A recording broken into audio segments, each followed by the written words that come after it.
industry.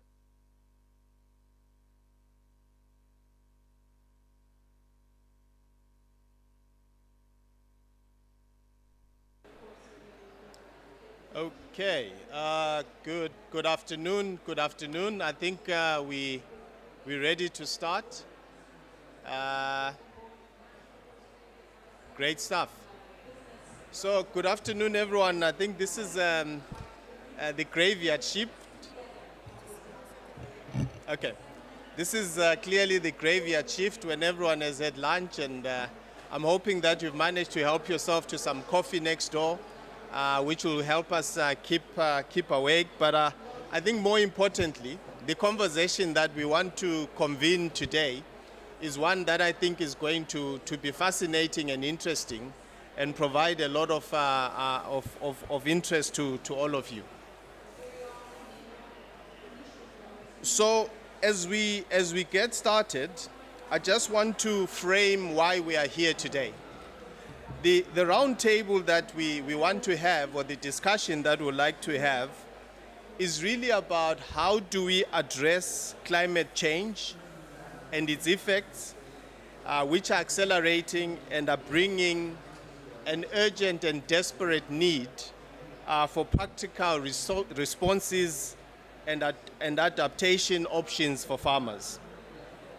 I think the message that I'm getting from most of the people that I'm talking to is that the accelerating climate change urgently requires inclusive processes to co-develop scalable strategies to enhance smallholder farmers' adaptive capacity. The farmers do not have the luxury of waiting for us to figure everything out. They need a response now. And however, if we're going to have a response, we can't just jump into action without having proper knowledge and information. And what we hope to do today is to curate a conversation that will allow us, I think, to start to explore what some of those options look like. What I would like to point your attention as well is the fact that today we have released this brief, which is called Agronomic Adaptive Strategies to Strengthen Smallholder Resilience to Climate Change. It's available outside, so grab a copy, and there'll also be online availability as well on our site. But the issue that we think is very important for us to think about now is, what are those frameworks that we need to be deploying using agronomy and agronomic solutions to increase farmers' adaptive capacities? And so as an initiative excellence in agronomy, which is what I represent, has been thinking a lot about how do we bring agronomy to become part of the solution to deliver sustainable intensification and climate change adaptation. A lot of the research that we do within the CG is focused on breeding, developing varieties that are fit for purpose in different climates. But I think you'll agree with me that the agronomy part is the missing element in terms of what farmers are adopting. In many countries, whether you are looking at Southeast Asia or in some parts of Africa, farmers have already taken up some of the hybrids, the varieties that are out there, but we're not getting the yields. I made mention this morning that where I come from in Southern Africa, we have some of the worst maize yields for countries that have the kind of agroclimatic conditions that we have. If you look at Zimbabwe or Zambia or Malawi, huge investments in inputs and fertilizer, but really struggling to go beyond 1 ton per hectare in terms of yield. So there's clearly a problem in terms of how farmers are adopting the agronomy part, which is really about the crop, soil, water and nutrient management side of the equation. So it's important for us that as we are having this conversation around creating opportunities for farmers for adaptation, we recognize that the biggest frontier that we'll have to overcome is the uptake of agronomic practices by farmers at scale. So for us, we think that if you look at the impact areas that we as the CG are trying to address, there is a space for agronomy everywhere. But it's important, I think, to define what it is that we're trying to achieve. And for us, we believe that what we really need to achieve is this concept of agronomic gain. The breeders can easily see what genetic gain looks like, but do we have metrics that we can use to measure the concept of agronomic gain? And what would fit into an agronomic gain framework? We think issues of yield stability, and yield profitability are definitely part of the equation. Secondly, we think resource use efficiency, where we're looking at labor, when we're looking at nutrients, when we're looking at water, and we've got a colleague who will talk about water issues today. There's definitely a need for us to be able to measure how farmers are improving that efficiency. When we look at soil and soil health, this is a big issue, particularly in most parts of the continent because of land degradation. How are we making it possible for smallholder farmers to be part of the solution and to be the agents for soil health management? And then I think finally, why we are here today, which is the issue of climate adaptation, how do we realistically measure that and be able to show that farmers are moving in the right direction? You'll agree with me that all these things are intertwined. They need to somehow connect because the yield and profitability agenda really depends on the quality of the soil. So if we're not doing soil health management, we're not going to make it. But it's also about the inputs that are going into production. Often we are making recommendations as scientists for farmers to adopt practices which are actually not profitable for them. So how do we find the balance between the resource use efficiency and the profitability agenda, and ultimately strengthening farmers' climate resilience as a whole? So like I said, we've launched this paper, and in this paper there are a few concepts that we would like to introduce and to bring to your attention. The first one is that adaptation is now an imperative. We do not have a choice. Farmers are experiencing the impacts now. They need stuff that they can put to use immediately. What are those options? How do we get there? But it also requires that we think a little bit differently about agronomy itself, about how we package the solutions, about how we deliver the solutions, about how we measure use and uptake of those solutions. So we need to reimagine what agronomy in the era of climate change is actually going to look like. And then I think we need to find the entry points for agronomic adaptation. What are those entry points? Because not all farmers are the same, not all contexts are the same. How do we become context specific and appropriate and be able to deliver these adaptation solutions in a manner that can actually bring about change? So that's something that is important. We've tried to package this in a way that says, well, there's a time scale to this.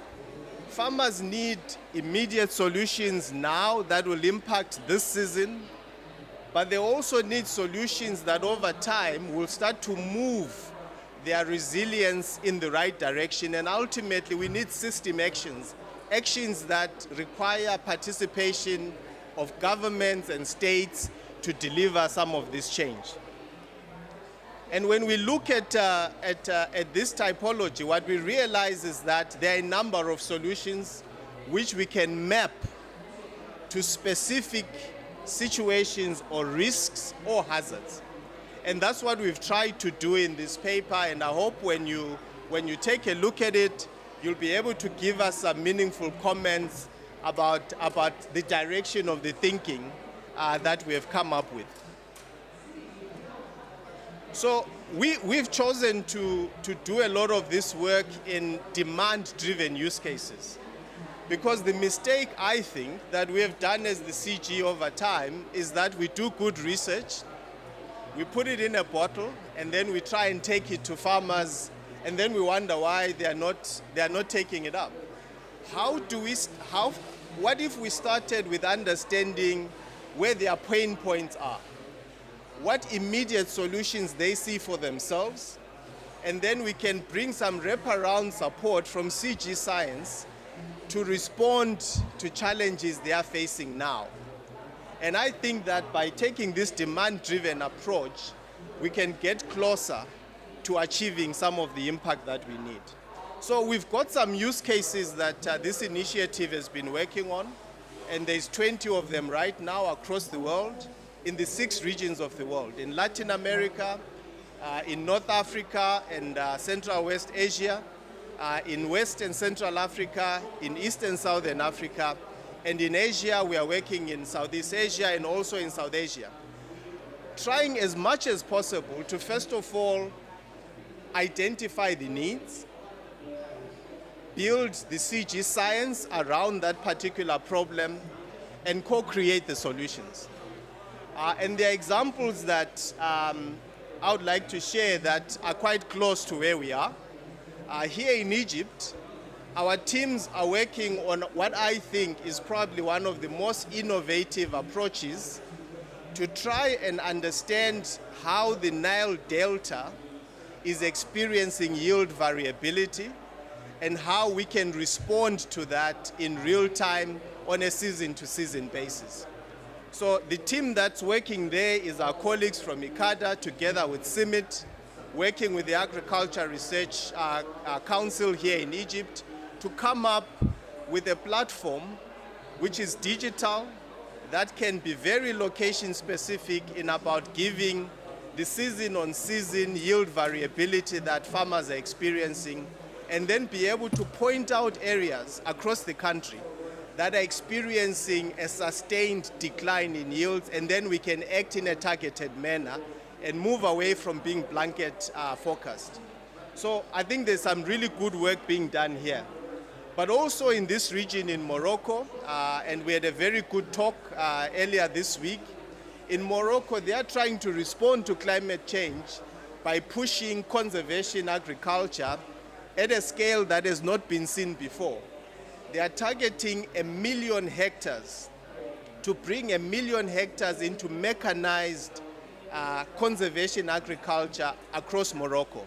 This is a huge and ambitious a plan that they are putting in place, but it's complicated. It's about, first of all, finding the scale-appropriate equipment, developing a service delivery model that works for Morocco, and then showing the farmers the evidence that if they make this investment, there's going to be a benefit in the end. Already we are seeing that farmers who are practicing CA, there's less yield variability in spite of the variability on the climate side. So it's starting to work, but can we take it to scale? This is one of the things that we are trying to do. So in a nutshell, what I hope we can do this afternoon is to really have a meaningful conversation that tries to unpack, what are some of the options out there from an adaptation perspective, basing it from agronomy. And we've got a very esteemed panel who I'm going to be inviting shortly to go onto the stage. And our panel is made up of representation from not only the CG itself, but also from government entities and also from some of our partner UN organizations. So I'm going to call upon my panelists by name and ask them to come onto the stage. I'm going to start with my colleague, Aditi, if you could come onto the stage, please. And then I'm also going to invite Lorenzo from the WFP, if you could also come up.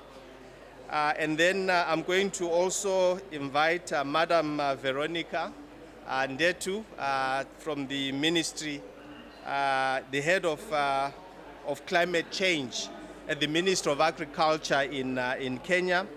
And then online, we've got a colleague of mine, Peter Ben-Hugh Nyiko, who will be joining us all the way from Uganda. Hopefully we can see Peter. Hi, Peter. Fantastic.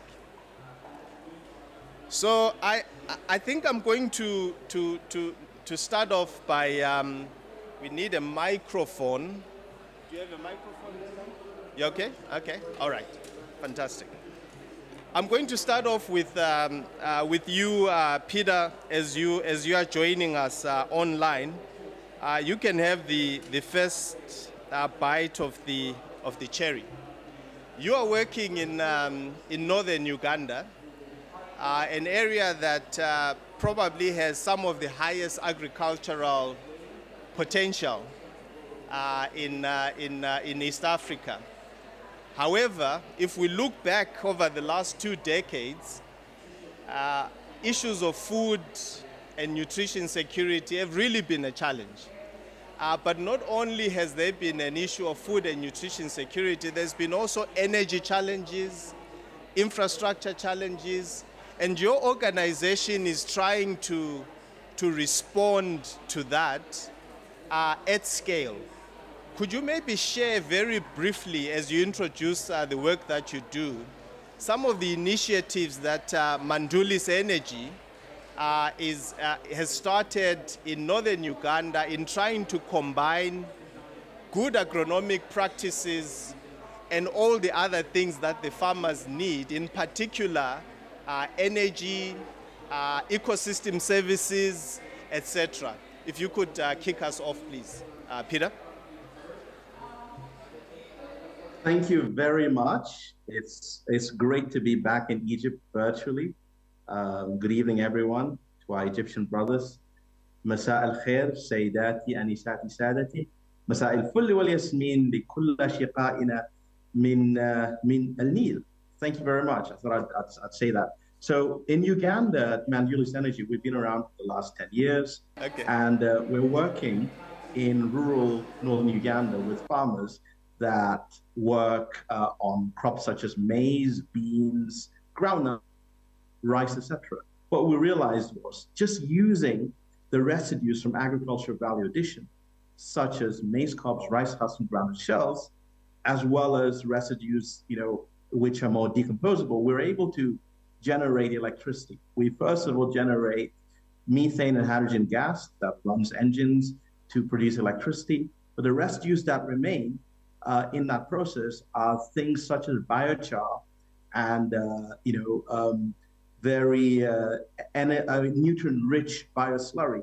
When you blend the bioslurry from anaerobic digestion and the biochar from gasification, you have a very rich soil enhancer, which is a residue from our power generation, but concurrently allows farmers to improve their yields at a low cost.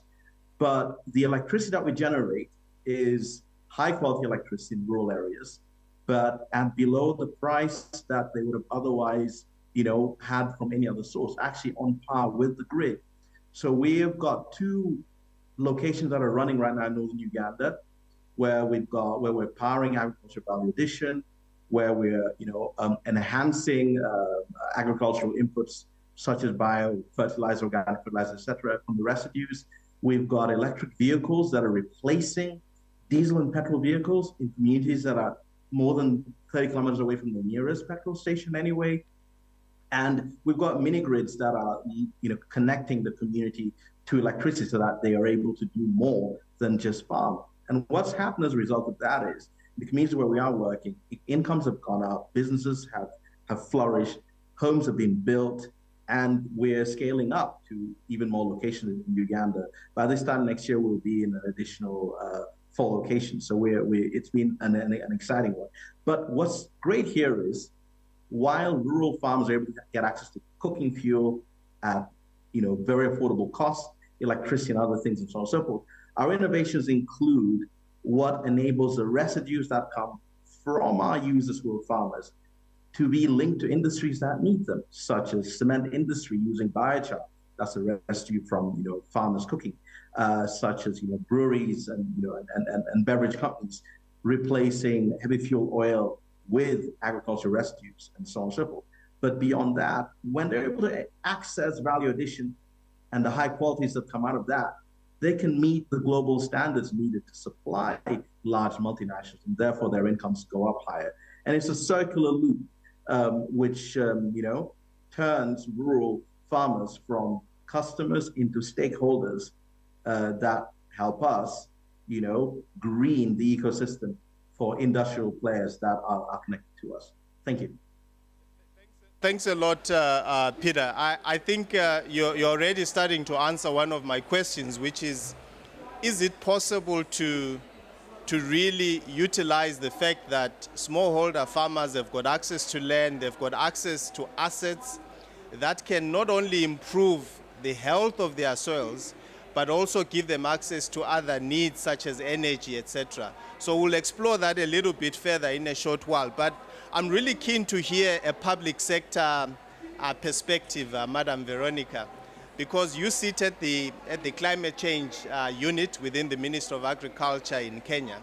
And we know that the government of Kenya, in partnership with the World Bank, has made a huge investment in creating probably the biggest big data platform, on top of which service providers are able to build services to farmers, particularly from an agronomy support perspective. As the climate change unit, do you think that this kind of investment has been essential, and is it sustainable? Can you keep it up? And is it really attracting the kind of interest from service providers to then use the information that you have to serve the farmers better? Your thoughts?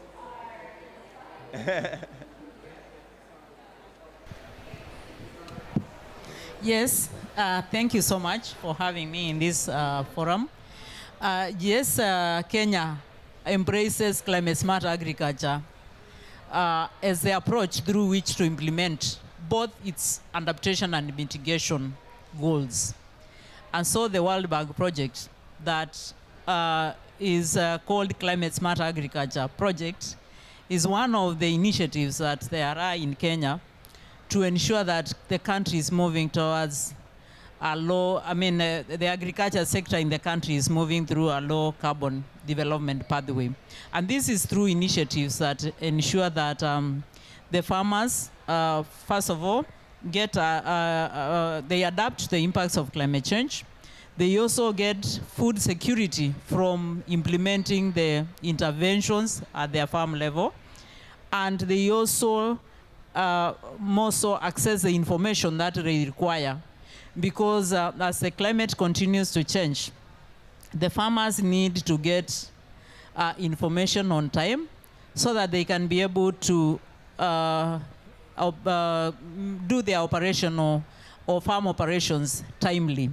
And so the big data and the data that is at CalRO that has been developed through this process is very useful. It provides SMS advisory services that through messages on the phone, and the farmer can be able to access information on whether they are going to get rains or not within the next 7 days.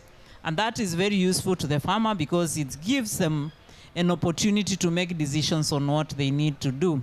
So this is very useful because it really helps the farmers to make decisions. On the question on whether it is sustainable, we believe it can be sustainable because I think in Kenya, the climate change issues, not only in agriculture, but across the whole country are taken very seriously. There is proper, good coordination between the Minister of Environment, the Kenya Meteorological Department that provides that information, and then the sector interprets it into the useful information to the farmers. This has also happened even without the World Bank project, and that's why I believe that it is sustainable. And once it becomes the norm, then other institutions, including the government, will take responsibility and ensure that it happens. Thank you. Madam Veronica, I think you make an important point that in order for us to be able to provide these services to farmers, we need multiple players to come to the party. You have a role as government to create the basic infrastructure, but it really only works if there are people using that data infrastructure to then deliver our services to farmers. What she's not saying to you is that Kenya has actually geotagged over 2 million smallholder farmers, and that's the information that's sitting on this big data platform, which then other service providers can build on top of. If I can maybe come to you, Aditya, around you are sitting in the climate change impact area at a CG level. When you look across the CG and you look at some of the solutions that are coming up from our scientists, what do you think we need to do to make them fit for purpose, readily accessible, and to then power up the basic infrastructure that entities like the Ministry of Agriculture in Kenya have built already?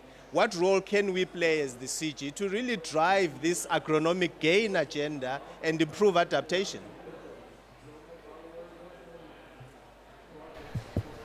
Thank you so much, Mendel, for a wonderful question. I have recently started my role as a director of the CGIAR Climate Change Platform.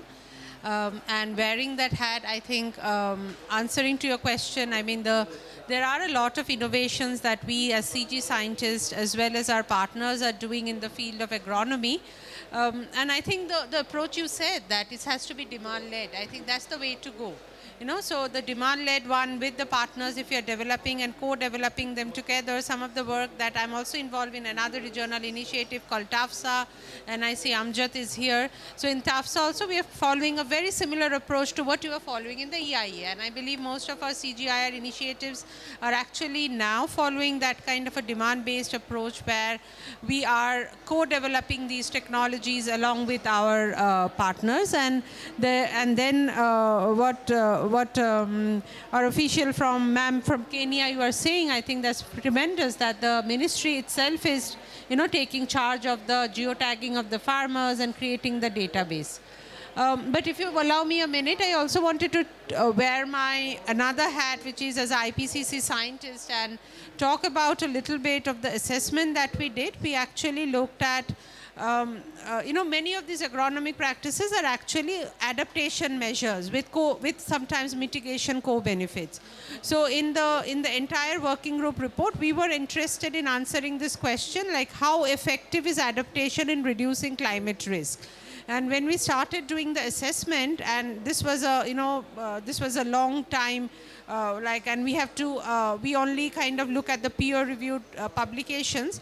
What we found was, like, we can see that many of these measures, all adaptation, including agronomic measures, have a lot of benefits. But what we are really missing out is that evidence base that actually says that the benefits are reducing risk. So, and that's what I think as CG scientists over the next 7 years, 10 years, we have to actually generate that evidence, because there's a gap. We don't know if a certain agronomic practice is reducing vulnerability, if it's reducing exposure to those climate change events.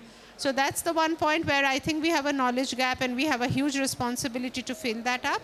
The other part of the assessment, we found that many of these adaptation methods, adaptation responses, including agronomic ones, you know, in even seed variety ones, actually become ineffective at a higher level of global warming. And here we have been hearing about, like, you know, 1.5 is dead. We simply cannot let 1.5 to be dead, because when 1.5 is dead, with it is many of our toolkit in our adaptation box also goes dead, because there's simply no way that many of our adaptation can work in a really warm world, 2 degrees and beyond. So I think that's where also we as a CG scientist owe to generate more evidence that kind of feeds into this narrative that crossing 1.5 degree is simply not an option for the farmers and the smallholder, you know, pastoralists and the agricultural and farmers that we work with. So I'll stop there, and yeah. I think you really are hitting the nail on the head that the thing that we can do and do well as CG scientists is to be able to identify the challenges and the risks and then provide the solutions, but also the evidence that these solutions actually work. Now, Lorenzo, you have the unenviable position of having in your organization to deal with the real impact at farmer and household level of this climate change conversation that we are having. If you look at the households that the WFP typically supports, what is the missing element? Why are we as maybe the CG failing to transfer the good knowledge, the good evidence that sits in our scientific research institutes to that farmer in that village? What should we be taking into the field that would make your job redundant in time? Well, yeah, Mandel, that's a great question, and really, like our job as WFP, I mean, we're working in the most food insecure and fragile context.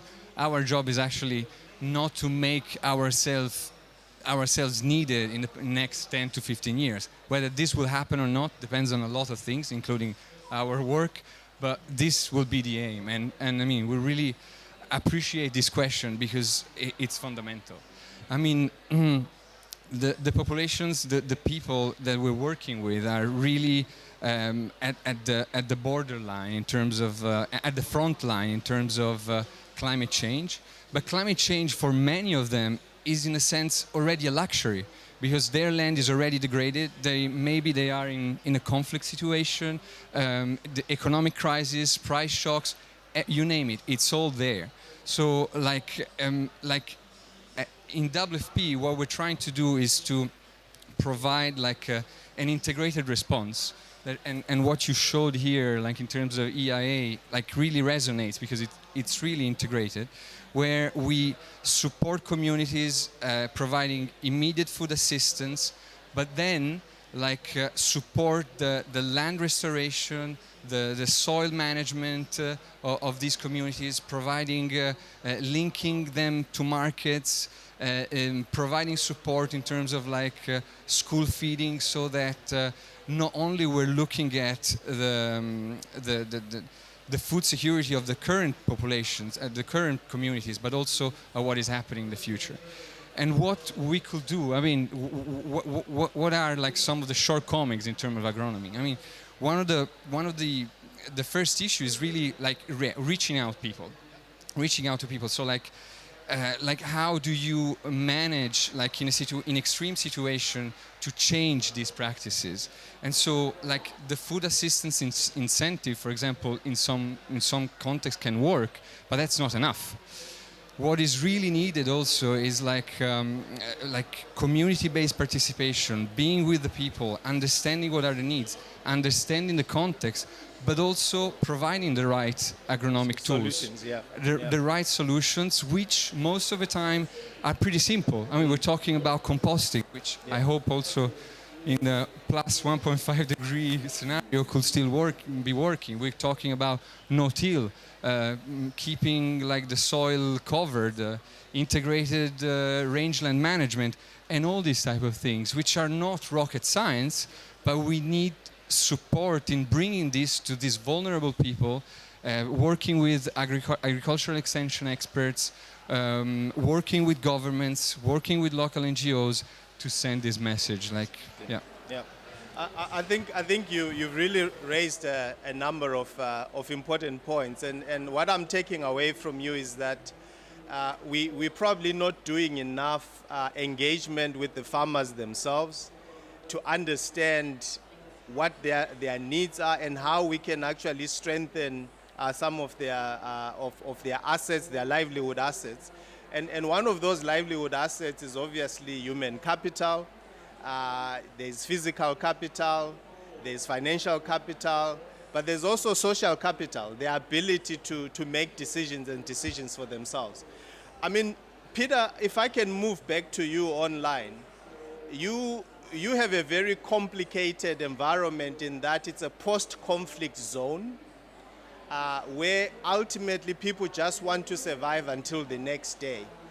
How do you create the incentives for farmers to even keep crop residues, make them available to Mandulis, trust that you are not just going to get carbon credits and make good money and disappear, and that you'll actually deliver some ecosystem services back to them? How do you convince them? How do you bring the agency of the farmer into the conversation in your experience as Mandulis?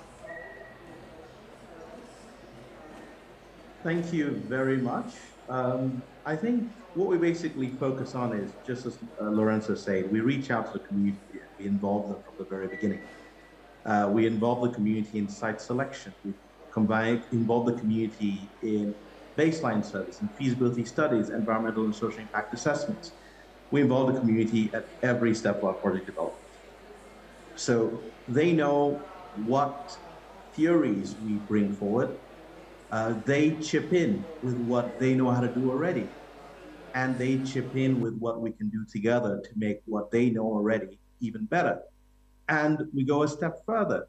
Any off-taker that we propose to the community, we actually bring them over to the community, be they a service provider like a bank, or be they an off-taker of a crop. We make sure the senior representatives from those entities come to that village, including those who buy carbon offsets from us. The villagers build trust when they know that we've involved them in every step of the way. And, and we involve young people from those communities and train them, build that capacity to be part of our technical team as well. So when they're part of what we do all the way through, they're not surprised with whatever happens. They're well informed. They've been part of the decision making. And they, even when it comes to new investors coming on board, they already will have met the community will have met them, and they will know what they're in for. But having the community totally involved from the get-go means it's a lot easier to grow, a lot easier to scale, and a lot easier to have that buy-in that's necessary to have a very successful project. And so then secondly, whatever we propose, we've got to pilot it alongside them. So if we talk about involving biochar in the soil to improve the soil water retention, capacity, we do it on a couple of acres with the community. They see that. Then they replicate in the following season what they've seen us do already. If we talk about composting, if we talk about involving biochar in composting, we talk about agricultural residues coming through the digester and the slurry that comes out being used as a soil enhancer. All of that, they're part of it. The stoves that we give to the community, they see us use it first. And we even involve the grandmothers, in the trainings. So when families sit around the fireplace at the end of the evening, the elders in the community will tell the younger ones exactly, how things used to be in the old days and how some of the interesting innovations we've come up with links up with what they already know. They can compare gasification stoves to charcoal making, for example, and they can look at how composting links with what they may have done traditionally. And so that's kind of what it comes down to, reaching out and involving the community every step of the way. Thank you. Thanks a lot, Peter, for that. If I can come back to you, Madam Veronica, sitting at a policy implementation level, some people might say, well, you are too far removed from what's really going on the ground.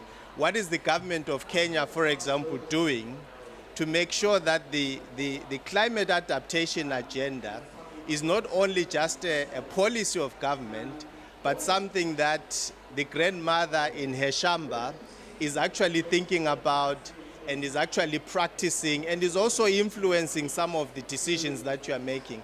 What have you done as the Kenyan government to build that connection with where the farmers are and where the policy and the policy making is sitting? Thank you. Yes, the policies are made so that they can facilitate the farmers to do what needs to be done.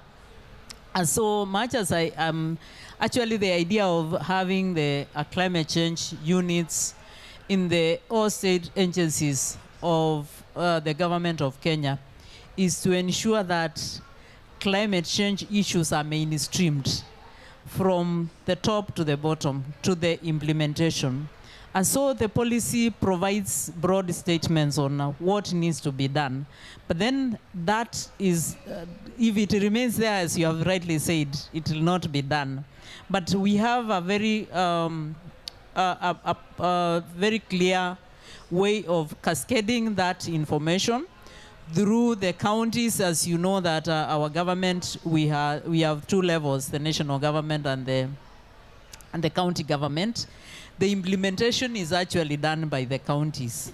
And so the first thing that you do is, or that we do, is to ensure that the counties domesticate the national policies. For example, in agriculture, we have the climate smart agriculture strategy and its implementation framework. Now, through that, we have a process that uses a multi-stakeholder platform to ensure that there is cascading of these two policy documents to the county level, and then the stakeholders, because it's not only government that gives information to farmers, there are also very many other stakeholders that do extension and provide extension services to farmers. And so the key purpose of the ministry at the national level is to ensure that those who actually reach the farmers have that information. And so it is to ensure that everybody does their role in terms of making the policy, taking the policy down, and because farmers implement practices, not policies, then telling That's farmers, yeah, these are the necessary practices, and as guided by the policies. And so this is like a two-way, not two-way. I mean, it has to go all the way to the ground, and then it comes back because you need feedback from the farmers also, so that they tell you this does not work. This one you have put in the policy but does not work. So that they give you that feedback, and then this is what informs the review of policies or what you need to do. So I think that process is really put in place in Kenya. Yeah. There is a lot of trainings, capacity building at the county level and at the grassroots level. Thank you. I think what I really like about your response is that you make the point that we have to be deliberate about creating feedback mechanisms from the ground. And the quote of the day is farmers implement practices and not policies. I think that's brilliant. Adithi, I mean, you work a lot also in the water space, and one of the resource use efficiency targets that we have set for ourselves as Excellence in Agronomy is improving, the efficiency or the efficient use of water in agricultural systems. Isn't that just a very complicated term that would be very difficult for farmers to actualize on the ground? What are we as the CG doing to make sure that agenda in particular is also able to be done by an ordinary farmer out there in the shambas? What are we doing to make these policies or practices actually implementable? Yeah. With regards to water use efficiency? Yeah. No, that's an absolutely a very important question. And as scientist, it's easy to say that farmers should do efficient use of water, but then, farmers at the end of the day are trying to maximize their incomes. They are not often as concerned about the resource base, because for them that's one part of the input. So we cannot just assume that because we want efficient use of water, it will automatically follow. I think what's important is many of the times water use is not efficient because of the policies that are involved. I mean, either in regions there's just enough water resource, nobody thinks of water as a constraint. But what we are also seeing at the work that we do at EMI and also the work that all of our partners do everywhere is that you can incentivize farmers to increase their water use efficiency, and that incentive actually works where water is a physical scarcity. So trying to provide incentives where there is plenty of water is like, duh, farmers don't really see why they need to save water. But then when you are actually in a region where water is physically scarce, then these kind of incentive structures actually work quite well. So I feel that apart from doing things on the ground in terms of agronomic practices, this needs to actually loop back to the ministries that, these kind of policies. Very often water is free, farmers don't really get the scarcity value of water.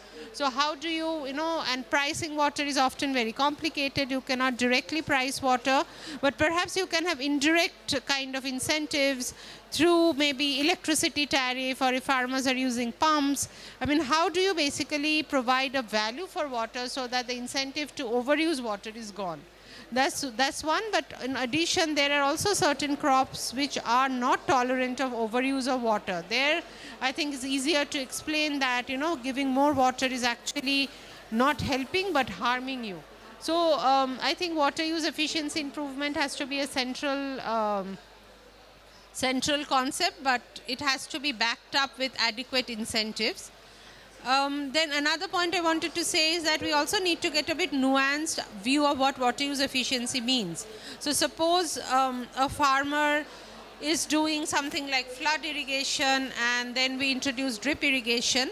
And because he or she was doing flood irrigation, they were only able to cultivate a small portion of the land. The moment we kind of, they move to a highly efficient irrigation, it often happens that they can bring in more land under cultivation, which is not a bad thing, but overall your total water use goes up. So you have to also, this is a kind of a very well-known paradox. So is the objective water efficiency, or is the objective water saving? We have to be clear on all those points. Brilliant, Aditi. I think that's really helpful. Building on to what Madam Veronica said, farmers implement practices, not policies. But what I'm hearing you say is that we need to orchestrate the incentives as well to drive certain behavioral change and choices by farmers. And we have to be deliberate about that. And before I come to the audience for some questions, I just want to throw a question at you, Lorenzo. I've seen that the WFP has recognized that ultimately to do the other work that you want to do beyond just providing relief, partnerships are important, right? Could you maybe share some innovative approaches that you guys are using right now to try and inspire these other actions, these other resilient actions by farmers beyond just receiving the relief from yourselves? Yeah. Thank you very much, Mandla. I also wanted to add something about water efficiency. Water efficiency also is highly dependent on how we use the soil. So, you can incentivize also appropriate soil practices that will actually make excessive use of water redundant. You just don't need that much water anymore. So I just wanted to add this. Yeah. And in terms of projects, innovations, and partnerships, I think one of the biggest examples in terms of what WFP has been able to do in terms of land restoration and changing practices in a specific area has been across the 5 Sahelian countries, the G5 Sahelian countries, so Burkina Faso, Mauritania, Niger, Chad, and I'm forgetting someone. And Mali. Yeah, thank you so much. In that specific context, through integrated approaches, WFP has been able, together with partners, we've been partnering with 90 NGO partners. We've been working with FAO, we've been working with UNICEF. We have been able to restore 190,000 hectares of land since 2018, yes. And we have reached 2.5 million people in terms of food assistance and an integrated approach that includes land restoration, access to markets, access to schools, and improvement of basic services. And we've seen how it has changed many people's lives. we have seen in places like Niger, for example, that after the drought, like the one that we had last year, 80% of the population that was covered through this integrated approach with WFP was not in need of aid anymore. So these are the things that, I mean, to me, like bring some hope for the future. Exactly. Although a lot of the hope is also rest in what is happening in that plenary session there. But yeah, this is what we're trying to do, like working with more and more partners, integrating solutions, because like if we bring different activities together, like their like impact is more than the sum of the single parts. Exactly. And plus we're also seeing like bringing in also anticipatory action, so like anticipatory and early warning system that will like decrease the need of immediate food assistance by doing preventative action to avoid like the worst situations. And so this is more or less what we're trying to do. Brilliant. Thanks a lot, Lorenzo. I want to turn to the audience now. I think what I'm hearing also from Lorenzo, which kind of reinforces the excellence in agronomy model, is that we need partnerships. There is no silver bullet. You might have a relief organization like this one because they can get close to farmers. If they get close to farmers with the right information to be able to help them learn new practices, you can have a scenario where after a drought, you've got an 80% reduction in farmers needing relief. So that's already resilience building, but it requires a combination of partnerships. It requires the right kind of incentives. It requires a very dynamic approach to policy formulation and implementation, and also giving farmers agency, because ultimately they are the ones that need to respond to the climate. As the audience, do you have any questions for the panel? I see Dr. Satas, Dr. Govind, and yourself. So if I'm going to quickly run down and pass the microphone.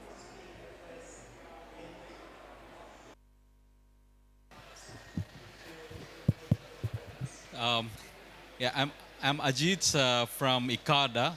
It's a CG center focusing on the drylands of the MENA region and Central Asia. I just want to indicate that the term climate adaptation as we currently use, it's a very, very broad area. And there are n number of climate adaptation possibilities in a given context. Let's say, for example, a farm in Nile Delta. So it's not one solution that exists. That may be like hundreds of solutions, so hundreds of climate adaptation practices are there. And farmers really don't know how to prioritize. I think there is a need to prioritize a package of climate adaptation solutions that we need to identify and scale it up. It's not, maybe it's a selection of variety. It may be enhancing the water use efficiency, or it may be other agronomic practices like diversification, for example. So I think we need to have a strategy of identifying a package of climate adaptation solutions that need to be scaled up. So we, rather than mentioning broadly as climate adaptation. So this is one thing. And I think there is a slight mismatch of the priorities set by policymakers and the farmers in terms of climate adaptations. For example, just I can give you an example from the Nile Delta. The water use efficiency at the scale of the Nile Delta, it's very high efficient because the Nile water is reused from one farm to the other. But when we talk about water use efficiency at the plot scale, it may not be efficient at all because it is flood irrigation compared to drip irrigation. So we have to look the term of climate adaptation from a scale perspective also. So I think these are some of my thoughts. Thank you. Thank you. If you could pass the mic on to the gentleman next to you there. Thanks. Thank you. My name is Amjad Babu. I'm from Summit. So I just wanted to ask you something about resource use efficiencies. In a different way, we can look at it because farmers have a very short time horizon of decisions. You know that if you ask them about future, they act like there is no future for them. They act like they want everything now. They don't have the long-term perspective or vision. So it's also because there is no social security for them. So what I think is that many of these resource use efficiency questions should be reframed on what kind of future we are offering to them. And, you know, so I want to think about, the panel has to think about the question a different way. How can we influence them and make them think in a long term rather than being a short term, you know, focused people? So that's my question. Thank you. Thank you. Dr. Satas? Thank you. Thank you very much. My name is Murat, and I'm actually at an interesting space. I'm innovation and scaling lead of CGIAR Initiative, where we work heavily in Kenya. But also, I'm supporting Manla and the delivery team in excellence in agronomy and heavily involved in the kitchen of scaling. So it's such a pleasure to be here. What I want is, as Ajit was saying, there are hundreds of possibilities, but with excellence in agronomy on CGIAR, we develop strategies to package them. We have as Manla presented in the approach, like we have multiple technology, organizational solution, behavioral solution packages. My question, how we can make this integrate into Kenyan digital system? I know I started to learn, but there's a lot of things done. So how we can integrate what we do into the existing system? And similarly, how we can service it to World Food Program for addressing different challenges. I think that is the missing link.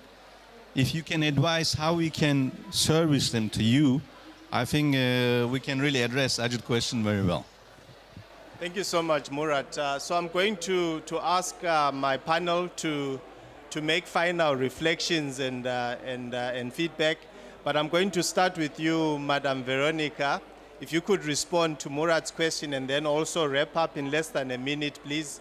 And then we'll come to Lorenzo, and then we'll end off with Adithi and Peter. If you could start, please. Thank you. Yeah, in terms of looking at the farmer, I mean, telling the farmer to look at the future, I think it's up to the service provider to look at what benefits are there in the future. The farmer thinks about their next meal. So you don't tell, even when you tell them that you need to improve your soil, it's because when you improve it, it's going to give you a better yield. But you as the service provider know that if this soil is improved, it's going to be sustained, there is going to be sustained production. The other thing is also looking at, I mean, you see most of our farmers have learned to be subsistent. And it's like they only have, and that is a system that sometimes allows them to do that. But we need to be able to look at how, because that is what adaptation is. How can they sustain their livelihoods? It's not just about harvesting a good yield today and not being able to harvest the next year because of a, yes. Yeah. So that we need to integrate, as you have said, those things. Then the issue of integration, I think there is great potential. Of course, we can't talk about it here. We need to get back home and discuss. Thank you. No, that's fine. Thank you so much, Madam Veronica. Lorenzo, how do we bring scaling science into what you are doing? Thank you. No, yeah. I wanted also to answer the question from the gentleman there. Like, what you're saying is very sad but very true. I mean, I've seen like in South Sudan, for example, like farmers that are like working their land by slashing and burning, cutting down the trees because they're looking on how to escape the coming lean season. So they're looking really like everything is from soil to mouth. So how do we change that? And we change that like by establishing social protection systems, by making sure that their kids, supporting their kids going to school. so that like also working on land rights, because how can I invest in my plot of land if I don't know whether this land will actually be mine next year, or if I die my wife will not be able to inherit that. I mean, these are some crucial things that we need to think of and we need to address. 100%, and yeah. and so like, and this is why we need an integrated approach.